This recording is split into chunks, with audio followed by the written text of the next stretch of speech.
Oscar Piastri would be the no-brainer choice for the replacement, because obviously Alonso was sort of being treated as a seat warmer for Piastri, which I think did contribute to Alonso deciding to leave.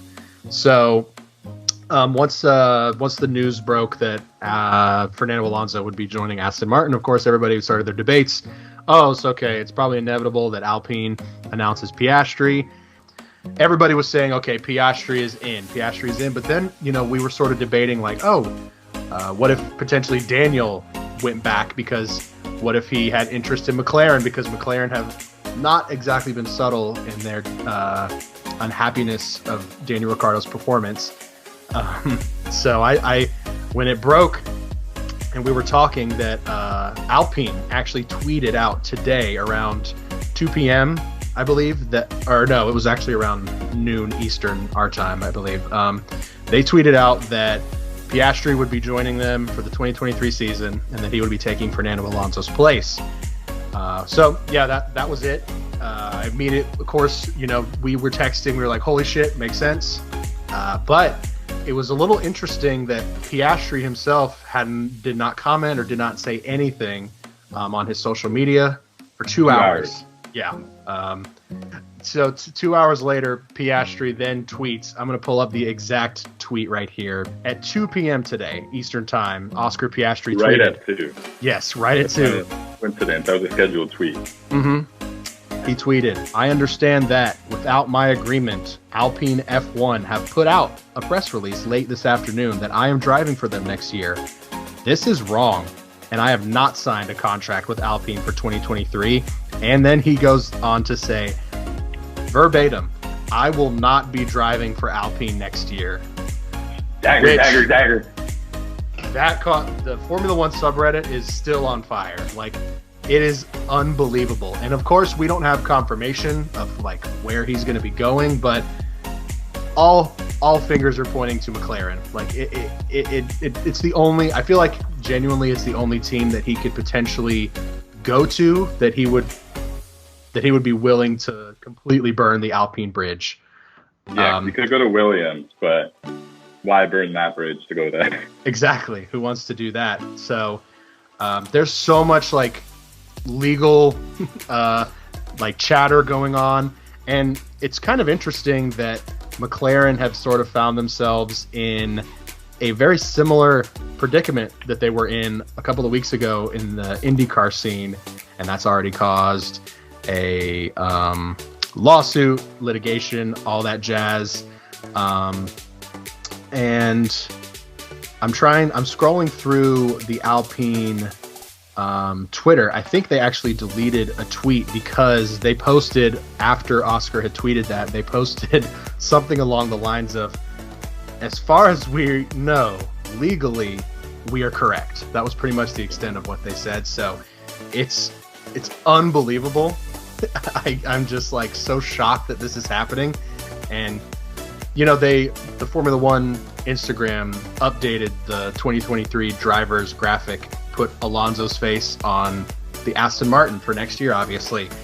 They've got Daniel up in the McLaren, so I'm like, that's not even accurate. We don't know, because I read that... Oh, sorry, go ahead. No, someone also photoshopped that and added like 40 different names around Ricciardo's. Yep. I mean, yeah. At this point, we can sort of expect that Ricciardo will probably not be at McLaren next year, because there is a clause in his contract. McLaren can either buy him out, and if that is the case, then Daniel, I think, has to let them know by the end of this month, if I'm not mistaken. It's either the end, it's either September, and if that is the case, then they will buy him out of his contract, and he will not be racing for them next year. Which brings up the question, will Daniel Ricciardo make a return to Renault? So I'll let you talk a little bit, because I've been rambling, but like, this has just been a complete clusterfuck in the best way possible. Yeah, it's exactly what we wanted. We said last week that don't fret. Yeah, we have a month off of racing, but this is probably the most exciting month of the whole season in terms of news and like hot stove just talking, which we love. Everyone that loves F1 loves to talk F1. So yeah, we're off to a hot start, one day in basically. So yeah, just to quickly sum up, because I know it's been a lot of names and contracts, and so yeah, basically, Ricciardo's under contract with McLaren until the end of next year. Alpine doesn't necessarily know who they're going to fill the spot with, but Piastri's under contract with them as well. And he doesn't want to race for them. It appears he wants to race for McLaren. So McLaren has Ricciardo under contract. They also signed Pato O'Ward to one of their Indy drivers with the intention that he might get a shot at F1. They have Colton Herta, who they just drove at Portimao a few weeks in an F1 car. They've got Paolo, who they just signed. They've got now Piastri in the mix. Like, there's a lot of guys that are in the mix, or at least have been told that they're in the mix. And to the point where Piastri apparently had a handshake agreement with, what's his face? McLaren's Zach Brown? Not even principal anymore, yeah, Zach Brown. So who knows? Like, it's all over the place. I don't know, like, I guess let's just take some guesses as to what we think is going to happen, because if you look at, I'll just expand this a bit more. So you've got the McLaren seat. Let's just say that's open. Then you've got the Alpine seat. That's two definite. The Williams, Latifi. Latifi's gone. And then you've got Yuki Tsunoda's seat, Albon's seat, Zhou Guanyu's seat, and Mick Schumacher's seat. So there's going to be a lot of potential moving around. I could see Mick Schumacher moving to a different team. I could see Albon maybe moving up to a different team. Latifi, I think, is gone. Yuki, maybe he gets another chance. Maybe Alpine goes for Gasly, because Gasly's French, and they can have two Frenchmen on Alpine. You know, like, I think the most likely thing that happens, we both kind of agree, Piastri signs with McLaren. And then what happens to Alpine? Like, Ricciardo to Alpine, Ricciardo retires, Gasly goes to Alpine, and Ricciardo goes to Aston Martin, or sorry, to AlphaTauri. He has the Red Bull ties. What do you think's going to happen? I have no idea, but I think if I was to guess, it's crazy how just like fucked over Alpine has got just over the last couple of days, literally. Yeah. It all started with this could have all started with Esteban defending Fernando a little bit too hard. Let's be real. Fernando got pissed, and maybe that he was like, you know what, fuck this French piece of shit. I'm out of here, bro. No shame against the French. I'm joking. But it's happening all year. Like, it has. You just go at it. They do. They're very volatile teammates. But at the beginning of the season, yes, we do have the rest of the year. But they were sort of at least on the socials, the vibe they were sort of presenting was like the legend training, not the rookie, but like the young gun. You know, they were like perfect, but it's not perfect at all. The theory about Gasly, I think, is extremely interesting. I think if Gasly ends up on Alpine, then it is like the circle of getting fucked over has just like crossed so many teams by that point, if that does happen. Yeah. But I think if Alpine want to salvage their next season, first of all, like, let's say they're right. Like, if Piastri did only just give Zach Brown like a handshake and Alpine actually have a contract with him, then that would be a really stupid fucking thing for him to tweet and for him to deny. Of course, we don't know the details.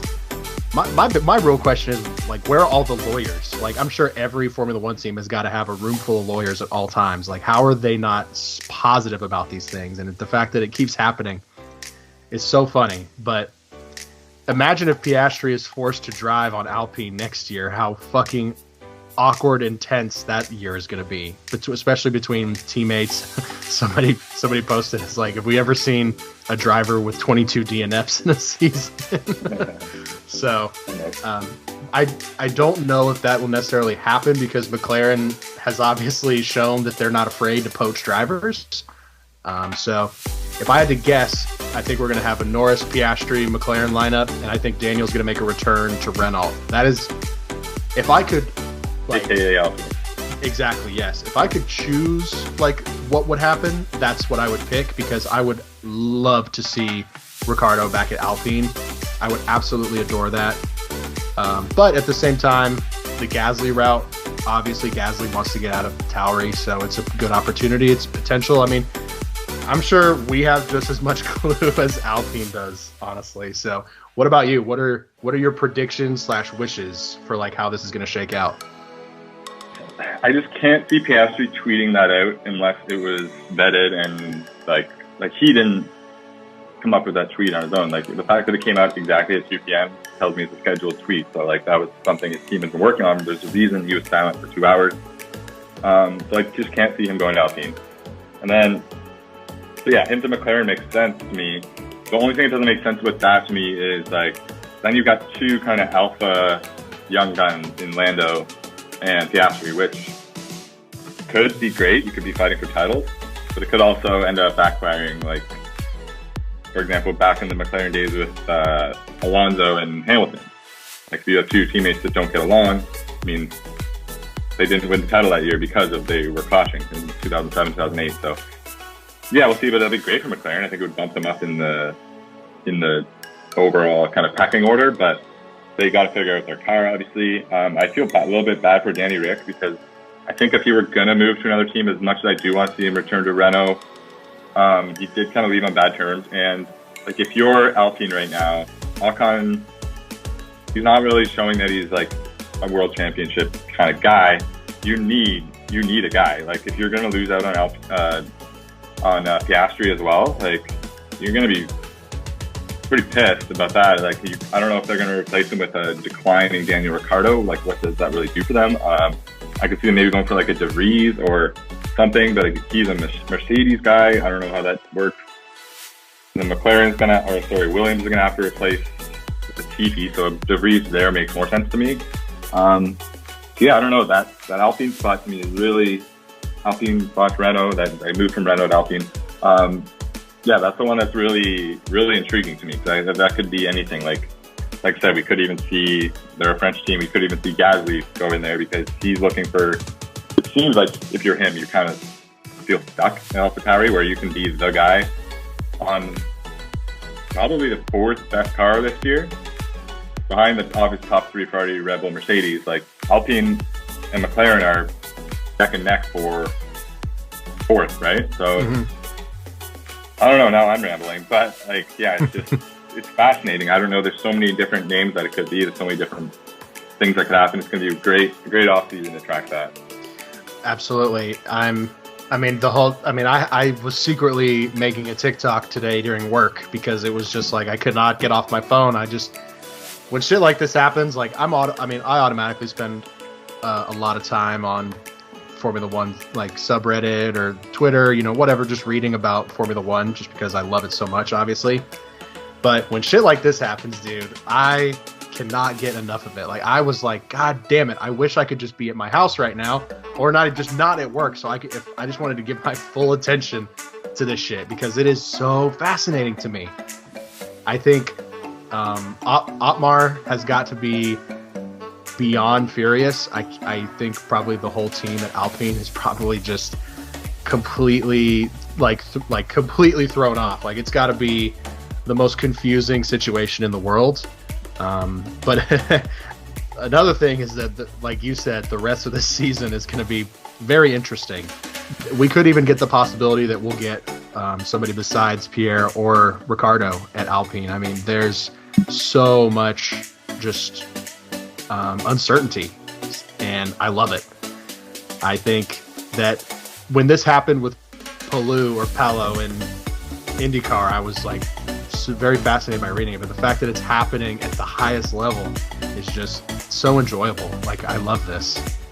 Yeah, and it's interesting that like the clause in Piastri's contract is like, if there's a seat available at Alpine and they offer it to him, he has to take it. But like, I guess if you're Piastri, you can make the argument that like that seat wasn't available until 2 days ago. So like, he could make the case that he already was in contract talks with McLaren or something legally. Yeah. Right? So I don't know. I mean, Alpine seems to want to stick to the legal stuff, but in this case, it seems like the driver, in the end of the day, is probably going to get the choice. Like, the drivers usually are the ones kind of getting screwed over by the team. So I hope that Piastri doesn't just get like legally you have to race for this team. Because I don't know. I don't really like the way that's hit. But Yeah. anything else on all this drama, or should we? It's hard. It's hard not to continue talking about. I do want to flash back to the start of the season and just sort of remember a tweet that Alpine made a while ago. I believe. Oh, yes, it was Alpine. Of course, it was, when they were sort of arguing for Oscar. Basically, you remember that, when they were basically like, "Hey, we're totally willing to lend our driver to another team." Yeah. So it's just like, right. Yeah. I know. Imagine if they could just, look into the future and realize just how big of a mistake that probably was. Yeah, we can definitely move on soon, but I think you're absolutely right that Piastri probably wouldn't have tweeted that unless it was certain. And from what we know for certain is that Fernando Alonso was offered a 1-year guarantee with the potential for a second year, which I'm sure in Fernando's eyes was, okay, you want me to drive 1 more year so you can replace me, which is probably what they were doing. We don't really know for sure, but obviously if Fernando didn't feel comfortable staying at Alpine, then there was probably a reason. And to finish off my spiel, I saw a comment on Reddit that said, "This isn't the first time Fernando has cost McLaren millions of dollars." And that is so true. Very true, yeah. The last one probably cost hundreds of millions of dollars. Oh my God. And this one could too. I don't know what the Ricciardo, that's the whole thing too, is Ricciardo still has to either agree to this or just get bought out, and that's probably, is that even an option that they can just pay him out $25 million or whatever, and then he just goes off and gets paid from another team again? I don't know. There's a lot of things, it's going to be a lot to track. We're obviously going to keep you posted every week, but absolutely.